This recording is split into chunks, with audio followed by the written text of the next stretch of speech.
सबको जय मसीह की। परमेश्वर के अति पवित्र नाम की स्तुति हो। मैं खुदा का धन्यवाद करती हूँ। परमेश्वर ने एक बार फिर से आपके समीप आने के लिए मेरे जीवन में सुंदर अवसर दिया। मैं खुदा का धन्यवाद करती हूँ और मैं आशा करती हूँ आप लोग सब प्रभु में आनंदित और सुरक्षित होंगे। और सच में हमारा एक साथ जुड़ना, परमेश्वर में आराधना और स्तुति करना हमारे जीवन के लिए एक बहुत सुंदर अवसर है। आइए हम एक छोटा सा गीत गाकर परमेश्वर की आराधना करें और आप लोग ताली बजाएं और परमेश्वर की स्तुति करें। Thank you Jesus.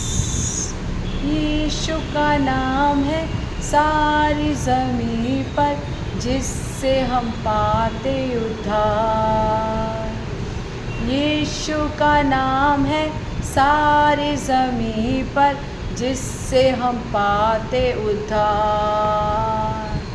लोगों के बीच में आसमां के नीचे दूसरा कोई नाम नहीं है। आसमां के नीचे लोगों के बीच में दूसरा कोई नाम नहीं है। बस यीशु का नाम है सारी ज़मीं पर, जिससे हम पाते उद्धार। बस यीशु का नाम है सारी ज़मीं पर, जिससे हम पाते उद्धार। यीशु का नाम है सारी ज़मीं पर, जिससे हम पाते उद्धार। हमको बचाने, मुक्ति दिलाने यीशु सलीब पर मुआ। दुनिया में आया, लहू बहाया, फिदिया जहान को दिया। दुनिया में आया, लहू बहाया, फिदिया जहान को दिया। हमको बचाने, मुक्ति दिलाने यीशु सलीब पर मुआ। हमको बचाने, मुक्ति दिलाने यीशु सलीब पर मुआ। यीशु का नाम है सारे ज़मीं पर, जिससे हम पाते उद्धार। यीशु का नाम है सारे ज़मीं पर, जिससे हम पाते उद्धार। आमीन जीसस। केवल यीशु का नाम है जिससे हम उद्धार पाते हैं, जिससे हम अनंत जीवन पाते हैं, जो हमारे लिए मारा गया और गाड़ा गया, तीसरे दिन मुर्दों में से जीवित हो गया। खुदा का धन्यवाद करें, अपने आप को परमेश्वर के हाथों में समर्पण करें। हमें चलाने वाला, हमारे को खड़ा करने वाला केवल परमेश्वर है। परमेश्वर के आगे अपने हर एक चीज़ को समर्पण करें और प्रार्थना करें कि खुदा आपको लेकर चलाए और संभाले। परमेश्वर आपकी अगुवाई करे और आप परमेश्वर का एक बड़ा फेवर आपके ऊपर होने के लिए हम सब मिलकर प्रार्थना। धन्यवाद करती हूँ पिता परमेश्वर, आप महान हैं, आप सामर्थी हैं, आप राजाओं के राजा और प्रभुओं के प्रभु हैं। हम खुदा का धन्यवाद करते हैं, अपने जीवन को तेरे हाथों में सौंपते हैं। खुदा, जुड़े हुए पिता परमेश्वर जितने लोग इन वचनों को सुनते हैं, खुदा सबके जीवन में तेरा बहुतायत से कार्य होने के लिए खुदा मैं प्रार्थना करती हूँ। आज का वचन बहुत से लोगों के जीवन को बदलने वाला हो। खुदा तेरी आत्मा में भरपूरी में होकर खुदा तेरे वचन की मनादी करने के लिए और तेरा वचन को सुनकर उसे अपने जीवन में ग्रहण करने के लिए पिता आप सबकी मदद करना। धन्यवाद करती हूँ खुदा, आगे के समय को, अपने जीवन को, हर एक बात को हम आपके हाथों में सौंपते हैं। प्रार्थना सुनी, धन्यवाद। सारी आदर महिमा जलाल आपको देती हूँ, यीशु मसीह के मीठे सामर्थ्य और जीवित नाम में होकर मांगती हूँ। आमीन आमीन आमीन। सबको जय मसीह की। परमेश्वर के अति पवित्र नाम की स्तुति हो। आइए आज हम वचन की मनादी के लिए दूसरा तीमुथियुस उसका 3 का हम पहला 1 से लेकर हम 5 तक पढ़ें। पर यह स्मरण रख कि अंतिम दिनों में कठिन समय आएंगे, क्योंकि मनुष्य स्वार्थी, लोभी, डींगमार, अभिमानी, निंदक, माता पिता की आज्ञा टालने वाले, कृतज्ञ, अपवित्र, दया रहित, क्षमा रहित, दोष लगाने वाले, असंयमी, कठोर, भले के बैरी, विश्वासघाती, ढीठ, घमंडी, और परमेश्वर के नहीं वरन सुख विलासी के चाहने वाले होंगे। वे भक्ति का वेश तो धरेंगे पर उसकी शक्ति को ना मानेंगे। ऐसों से परे रहना। आमीन। पौलुस अपने स्पिरिचुअल सन तीमुथियुस से कहते हैं कि अंत के समय में ऐसी चीज़ें आपके और मेरे जीवन में आएंगी। हम आसपास के लोगों को देखेंगे जो ढीठ होंगे, ज़िद्दी होंगे, भला नहीं करेंगे किसी का, परंतु दूसरे की बुराई करने में चौकसी करेंगे। वो बुराई करने के लिए तत्पर तो रहेंगे परंतु किसी का भला नहीं करेंगे। वो दया रहित हो जाएंगे। वो भक्ति का भेष तो धरेंगे लेकिन परमेश्वर की शक्ति को मानेंगे।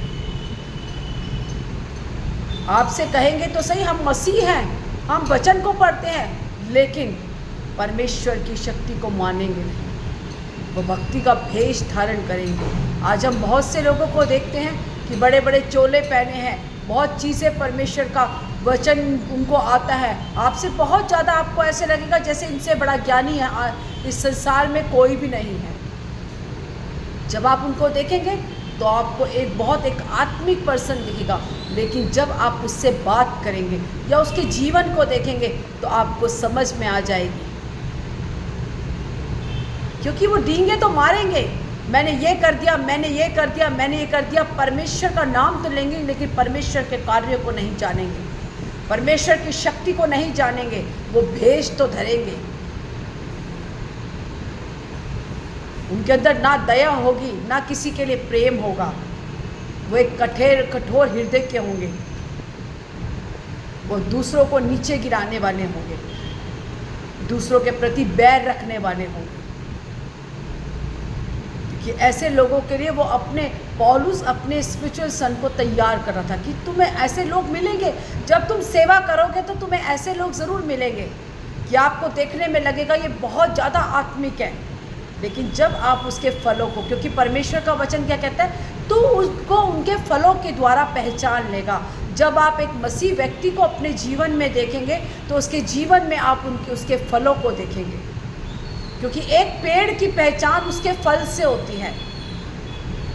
यदि उसके अंदर कोई फल नहीं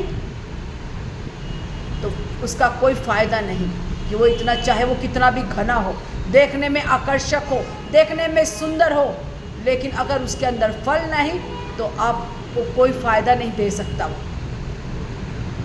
कि वो खड़ा तो हुआ है लेकिन बिना फल का, उससे किसी को कोई लाभ नहीं होगा।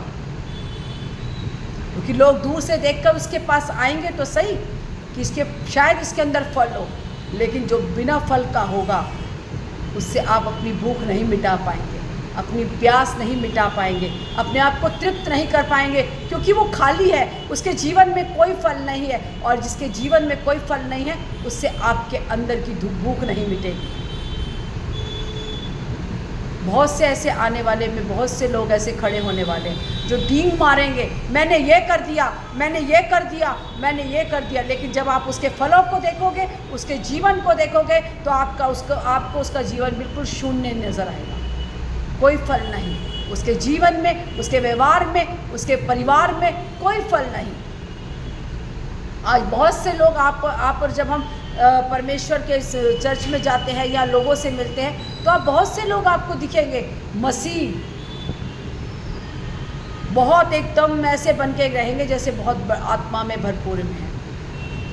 लेकिन यदि आपने उनको किसी ने उनको जरा सा कुछ बोल दिया तो तुरंत एकदम से भड़केंगे और उसे गलत बोलना शुरू हो जाएंगे, क्योंकि उनको नहीं पता कि मसीह व्यक्ति कैसा व्यक्ति होता है। फिर आपके में और संसार के व्यक्तियों में कोई फ़र्क ही नहीं है। जब आपको भी उसको देखकर गुस्सा आ रहा है, आपके मुंह से भी उसके लिए गलत बातें निकल रही हैं, क्योंकि एक मसीह व्यक्ति के मुंह से हमेशा आशीष के वचन निकलते हैं कि लोगों के लिए बढ़ोतरी निकलनी चाहिए, क्योंकि परमेश्वर हमें यही सिखाता है जिसको हम पीछा करते हैं। अगर एक मसीह व्यक्ति है तो वो मसीह को पीछा करता है, किसी पास्टर के पीछे नहीं चल रहा, वो किसी मनुष्य के पीछे नहीं, वो मसीह के पीछे चल रहा है। जब वो मसीह के पीछे चल रहा है तो मसीह की गुण और उसकी बातें उसके जीवन में आनी बहुत ज़रूरी है। इसीलिए सतर्क हो, सबके पीछे आप मत भागो, पहले उसके जीवन को देखो, उसके फलों को देखो, उसका उठना बैठना, उसका चलना फिरना देखो। आप जान जाओगे कि वो कैसा है। आप उसके फलों से उसे पहचानो। अगर उसके जीवन में आज तक कोई बदलाव नहीं है तो वह आपको नाश की ओर ले जाएगा। इसीलिए सतर्क रहो ऐसे लोगों से जो भक्ति का भेष तो धारण करते हैं परंतु परमेश्वर की शक्ति को नहीं मानते। वो खोखले हैं, उनके अंदर कुछ नहीं, केवल आपको ऊपरी तरफ से सजे हुए मिलेंगे लेकिन अंदर से उनका शरीर आत्मा से खाली है, वचन से खाली है, उनके जीवन में कोई फल नहीं। ये वचन आपको बहुत आशीष दे और एक ग्रोथ दे आपको, क्योंकि आज वो समय आता है जब हमें ऐसे लोग अपने आसपास बहुत मिलेंगे। आपको सतर्क रहना है, आपको देखना है कि आप किसके पीछे चल रहे हो, किस पर विश्वास कर रहे हो, क्या उसके जीवन में कुछ है, आपको देखना है। ऐसे ही किसी के पीछे नहीं भाग लेना। Thank you Jesus. आपको हमेशा सतर्कता में चलना है, क्योंकि अंत के दिनों में बहुत से झूठे लोग खड़े हो जाएंगे। इसीलिए आपको और मुझे सतर्क रहना है। हम तभी सतर्क रह सकते हैं जब परमेश्वर का ज्ञान आपके और मेरे जीवन में। खुदा इन वचनों से आपको आशीष दे, आपको बढ़ाए और आत्मा में ले। आइए हम प्रार्थना। धन्यवाद यीशु, महान सामर्थी परमेश्वर, हम आपका धन्यवाद करते हैं। धन्यवाद करते खुदा तेरे महान प्रेम के लिए, दया के लिए। पिता धन्यवाद करते, तूने अब तक संभाला। पिता आपका धन्यवाद। राजाओं के राजा, प्रभुओं के प्रभु, महान सेनाओं के यहोवा परमेश्वर, हम आपका धन्यवाद। हम मर मिट नहीं गए खुदा, तेरी अपार दया और करुणा का फल है। आज का वचन परमेश्वर बहुत से लोगों के लिए एक आशीष का कारण है। खुदा परमेश्वर, हर किसी के पीछे चलने के लिए नहीं खुदा, परंतु बुद्धि और ज्ञान से हर एक चीज़ को परख कर आगे बढ़ने के लिए खुदा, आज आपका वचन परमेश्वर हमसे बात करता है। आज का वचन बहुत से लोगों के जीवन में एक आशीष का कारण, एक आत्मिक बढ़ते का कारण। वचन के ऊपर चलने के लिए खुदा और पिता तेरी बातों को सुनकर उस पर मनन करने के लिए पिता आप सबकी मदद करें। आपने प्रार्थना सुनी, धन्यवाद। सारी आदर महिमा जलाल आपको देते हैं, यीशु मसीह के मीठे सामर्थ्य और जीवित नाम में होकर मांगती हूँ। आमेन, आमेन, आमेन। गॉड ब्लेस यू और प्रभु आप सबको आशीष दे। अपनी आत्मा लेकर जाए अपने अभिषेक से। जय मसीह।